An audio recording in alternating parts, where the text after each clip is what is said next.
Assalamualaikum warahmatullahi wabarakatuh. Kembali lagi dalam channel Uncle Wira. Uncle kali ini akan membahas model soal TWK tahun 2024.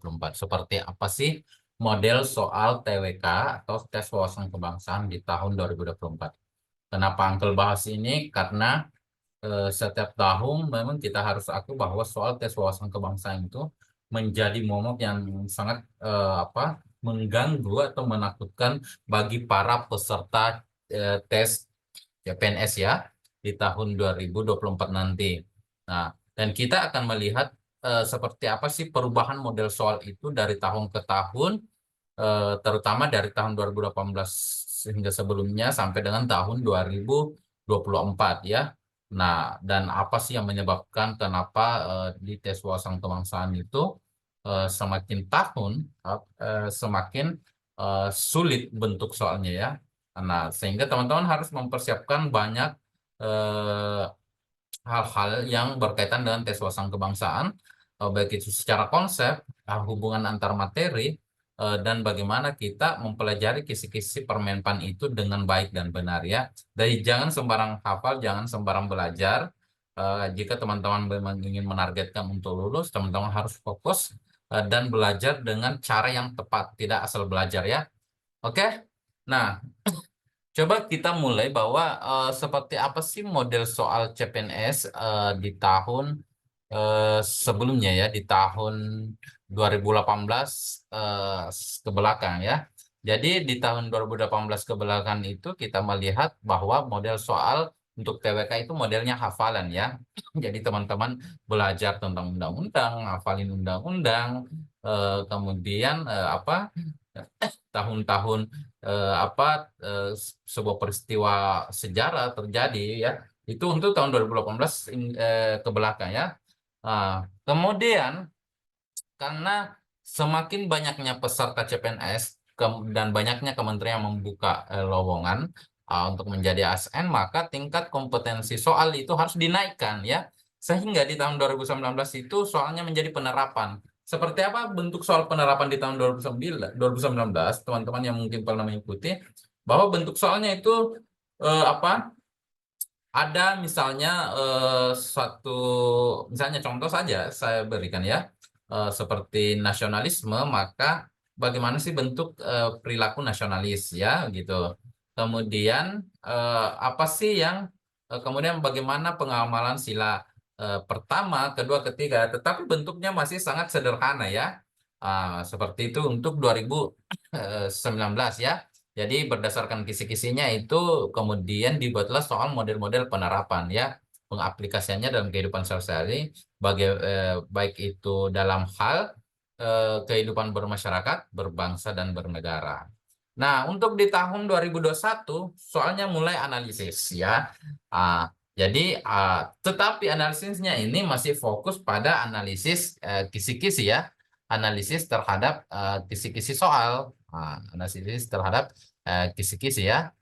Misalnya saja contoh, eh, misalnya materi tentang eh, nasionalis ya, ataukah materi tentang Pancasila atau pilar negara dalam hal ini itu dibuat dalam bentuk yang analisis ya, tetapi analisisnya terhadap konsep-konsep apa yang dimaksud, misalnya bagaimana kita menganalisis perilaku nasionalisme itu jadi bukan lagi terapan, meskipun ada yang masih soal terapan di situ ya. Tetapi lebih banyak soal-soal analisis ya, misalnya bagaimana pandangan negara terhadap sebuah peristiwa nasionalis yang terjadi pada ini dan ini ya, seperti itu. Itu di tahun 2021. Nah, kalau di 2023 yang kemarin ya, soalnya juga analisis ya, tetapi analisis soalnya itu lebih ke penerapan, analisis dari penerapan. Jadi kalau ada suatu peristiwa yang terjadi kemudian kita disuruh analisis, misalnya peristiwa sejarah yang terjadi, kemudian kita menganalisis peristiwa sejarah itu, kemudian kita menentukan seperti apa sih kajian, apakah kita di soal itu sebagai warga negara atau sebagai negara tinjauannya di dalam memandang peristiwa itu ya. Ah, Selain itu ada model-model soal yang lain, termasuk di kemarin itu di TIU-nya juga berubah ya. bentuk padanan katanya ya. Dia sudah bentuk kalimat. Nah, teman-teman harus paham bersama bahwa di tahun 2021, 2023 itu masih memiliki kemiripan ya. Cuman tingkat analisis 2023 itu sedikit lebih tinggi ya dibandingkan 2021. Namun teman-teman harus yakin bahwa ketika teman-teman paham konsep dan bagaimana menghubungkan antar peristiwa dengan konsep yang dipelajari, maka itu sangat mudah untuk menjawab soal-soal semacam ini ya. Ah, Kemudian di luar 2024, bagaimana sih model soalnya ya di tahun 2024? Nah, teman-teman harus selalu siap dengan perubahan model soal yang akan muncul di setiap tahun ya. Di mana di 2024 ini besar kemungkinan akan muncul model soal kombinasi materi. Kombinasi materi itu nanti Angkel berikan contoh ya. Kombinasi materi itu misalnya gini. Ada sebuah soal berbicara tentang nasionalis, tetapi dia masuk di dalam tema pilar negara ya dalam hal misalnya Pancasila, maka walaupun soal itu kontennya nasionalisme, tetapi dia harus dijawab berdasarkan Pancasila misalnya ya, karena dia berada pada bagian soal dengan tema Pancasila. Kan di tes wawasan kebangsaan itu di sudut kanan atas itu selalu ada tema ya yang dibicarakan. Misalnya kita sudah masuk di soal-soal undang-undang, kita masuk di soal-soal pilar negara, kita masuk di soal-soal bela negara ya. Seperti itu. Nah, mungkin lebih baik Uncle berikan contoh ya. Seperti ini contohnya ya. Oke. Misalnya di sini, Indonesia merupakan negara yang majemuk dalam berbagai aspek. Salah satu di antaranya adalah keberagaman agama yang ada di dalamnya.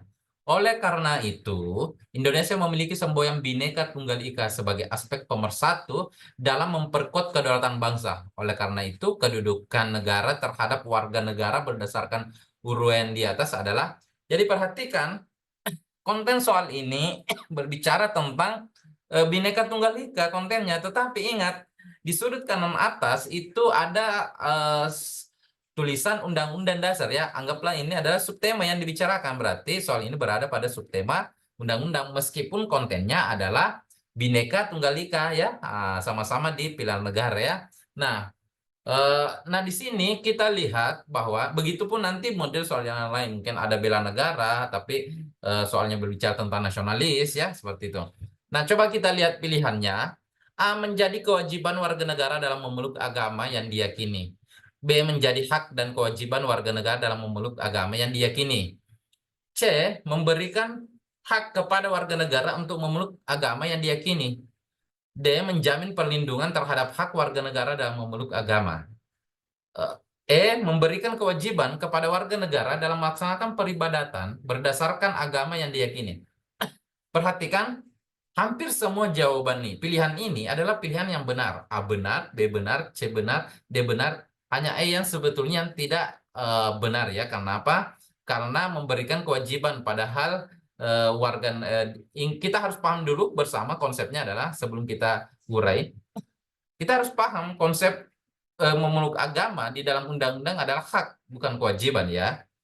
Itu konsepnya adalah hak. Jadi orang mau beragama adalah hak setiap warga negara.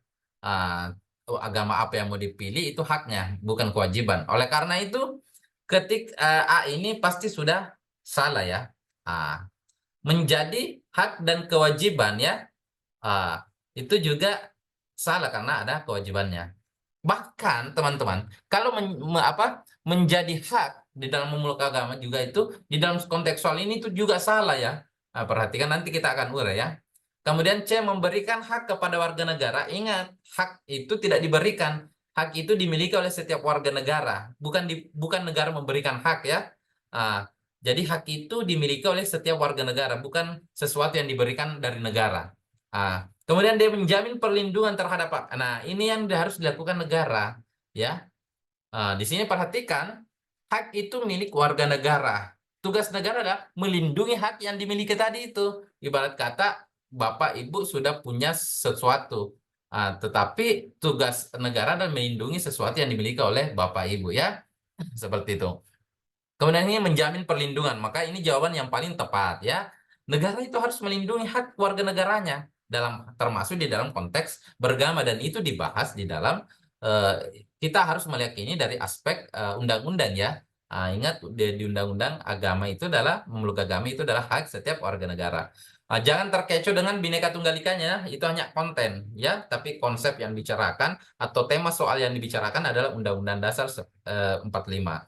Memberikan kewajiban kepada warga negara dalam melaksanakan peribadan, ingat, negara itu tidak memberikan kewajiban karena lagi-lagi memeluk agama itu adalah hak. Memberikan hak pun juga salah karena hak itu dimiliki oleh setiap warga negara. Tugas negara hanya melindungi. Dari soalnya kita harus ibarat misalnya di sini ada pilihan F ya. Pilihannya seperti ini. Menjadikan hak di dalam memeluk agama. Itu benar. Tetapi yang ditanyakan di dalam soal itu adalah kedudukan negara terhadap warga negaranya, ya. Bukan kedudukan warga negara, kedudukan negara terhadap warga negara berarti pelindung, ya, pelindung terhadap hak warga negara. Oleh karena itu negara harus menjamin perlindungan, gitu ya.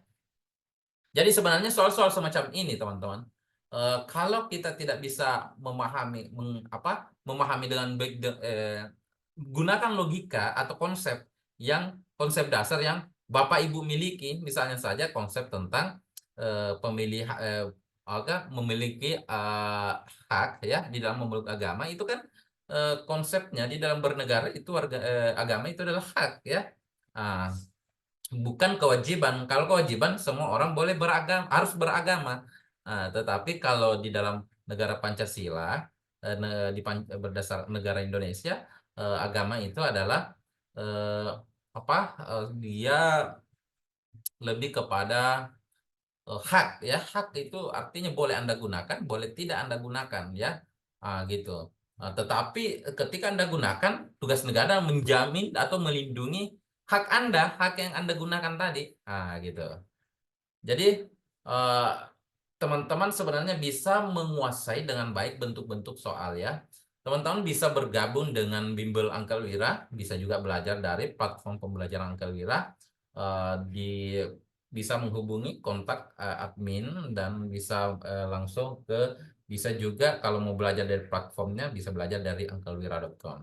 Nah, itu yang sempat Angkel Wira sampaikan di dalam video kali ini.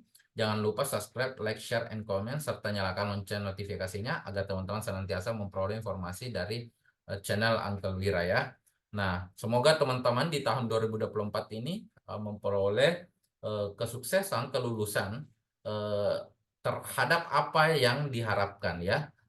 Di formasi mana yang diinginkan, semoga teman-teman bisa mencapai itu. Ingat teman-teman, tidak ada yang bisa menghalangi teman-teman menjadi ASN tahun ini kecuali 3 perkara. Pertama, rasa malas dari belajar. Yang kedua, lalai terhadap doa. Yang ketiga adalah sombong terhadap takdir. Jika takdir teman-teman untuk menjadi ASN, seberapa besar pun orang ingin menghalangi atau seberapa sulit pun soalnya, pasti selalu ada jalan bagi Tuhan untuk meluluskan teman-teman ya. Tugas kita adalah belajar, lulus tidak lulusnya itu urusan Tuhan. Yang penting berikan yang terbaik di dalam tes ini, kemudian hasilnya serahkan kepada Tuhan Yang Maha Esa. Semoga teman-teman memperoleh hasil yang maksimal di tahun 2024 ini. Terima kasih. Assalamualaikum warahmatullahi wabarakatuh.